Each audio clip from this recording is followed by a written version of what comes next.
Well, good morning. It's about 7 a.m. and I decided that my strategy for taking wildlife photographs was not working the last couple days. So I changed my strategy this morning. So I'm out here in the middle of Cades Cove, and I decided that I would come out here and find me a spot and just sit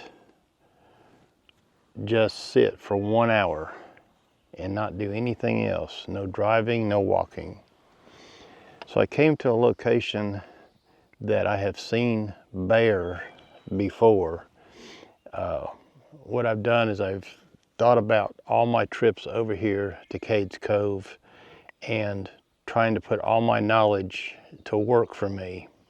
And I went back over all the visits and tried to remember every time that I seen a bear in the woods.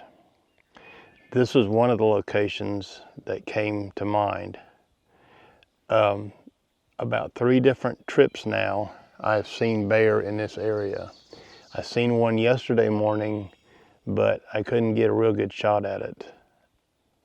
So here I am back this morning. I brought my chair, my camping chair, my tripod, and the Z8 with the 180 to 600. And I'm just going to sit here now for an hour and be quiet. If you're going to do wildlife photography, in my opinion, you need to immerse yourself into it. You need to put yourself in the middle of the situation. You can't drive around on a car shooting from windows all the time, or just driving around in circles like when you come down to Cades Cove. I think if you really want to find the good stuff, the really good compositions, and most of the wildlife, it's not going to be by the road. They're going to be in the woods. I've been coming over to Cades Cove for a long time and probably doing the wrong thing. Doing like everybody else does, just driving around, wasting gas, waiting for a bear jam, and then seeing if I could see a bear with about 50 other people and their cell phones. Well, I think after today, I'm going to change the way I think, and I'm going to change the way I do things. Just sitting here along these woods, out in the middle of this field, listening quietly to all the sounds in the woods. It's amazing. Even if I don't come away with anything today, this experience right here has changed the way I think. I'm not saying there's anything wrong from shooting from your car window. In fact, a car window is a perfect blind for a lot of photography. I'm just saying, for me, this is the way I think I want to do things differently going forward with my wildlife photography. I want to be more in tune with nature. I want to feel nature. I want to hear nature.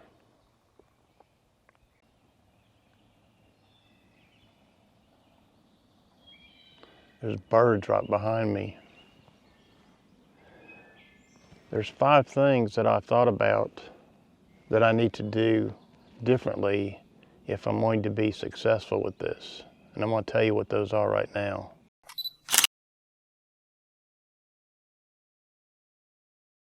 Number 1, you need good camouflage. And I'm talking about camouflage that blends in with the scenery you're in. This that I wear is too bright, I think, for the woods that I'm sitting in compared to the greenery behind me. You don't need the camouflage for the animals. They're going to know you're there anyways. What you need the camouflage for is for people. You don't want other people to see you, especially in an environment like Cades Cove where there's, oh gosh, millions of visitors every year. And they're just looking for somebody like me walking around with a big lens on a camera and a tripod. Another thing, number two thing, I think, is a camping chair. One that's lightweight and that you can pack along with you real quickly. I think you need to go out in the woods and just sit down. And having a camping chair you can pop up and sitting in the woods quietly against a tree is a lot better than sitting on the ground and getting infested with bugs, ants, chiggers, ticks, you name it. The third thing you want to get with you, the third thing you want to bring with you is your tripod. The sturdier the better, because you're going to be sitting for a long time, and trying to handhold a big lens and a camera for hours on end can get tiresome on your arms. So it's best to have a tripod and one that's heavy duty, that you can put your camera and your lens on while you're sitting waiting for long hours. The fourth thing I would bring along with me is a bottle of water. Not so much to eat, because you can survive without eating for a while, but you may want some water during the day if you're out there for more than a couple hours. Also too, don't forget to spray down your pant legs with bug spray or tick repellent, especially if it's in the summer months when it's warm out. You're going to be sitting in one location for a while, so. And the fifth thing you need to bring with you is a lot of patience. I don't know, if you need more patience to go hunting, fishing, or wildlife photography, but I think it's all about the same. You need to just come out here and be very patient and just keep at it, keep persistent at it. Well, sometimes all the best plans don't turn out so good. So I was sitting down there in the woods or out in the field, and not far from where I'm sitting there seemed to be some landscaping that had to be performed. So the Park Service, I had to go see what it was. The Park Service guys had pulled up in there with their weed eaters and lawnmowers, I guess, to weed eat and lawnmower an area not too far from where I was at. So I decided to pull up stakes and go to another location and try it there for another hour. I'll let you know when I get there. So I'm at my second location, and I'm walking out here trying to get away from the road as quick as I can.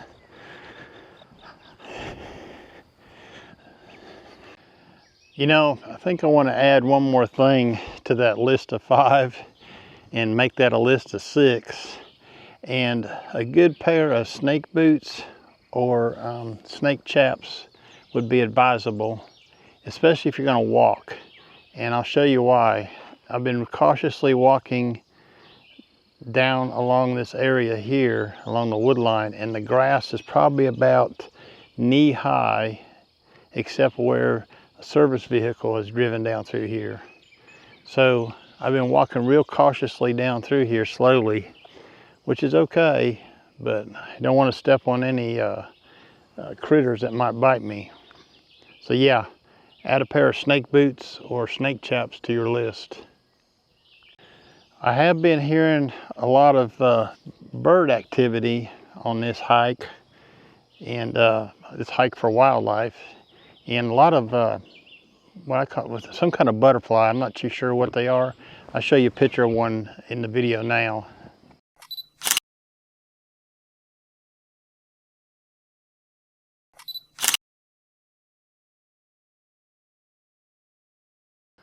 This whole area right here is prime for wildlife.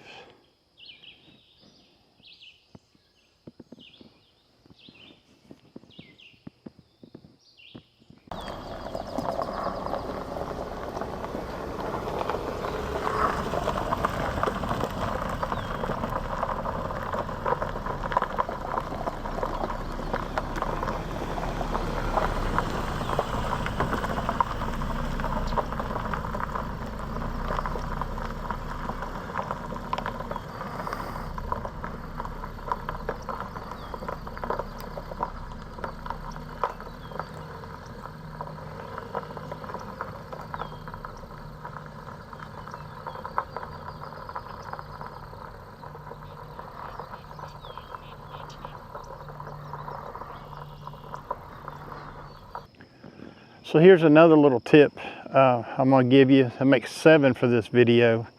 When I'm outside shooting like this, where the lighting conditions are changing like you're seeing on my face now, I always increase my exposure compensation by plus 0.3 or plus 0.7, just to give the camera a little extra help.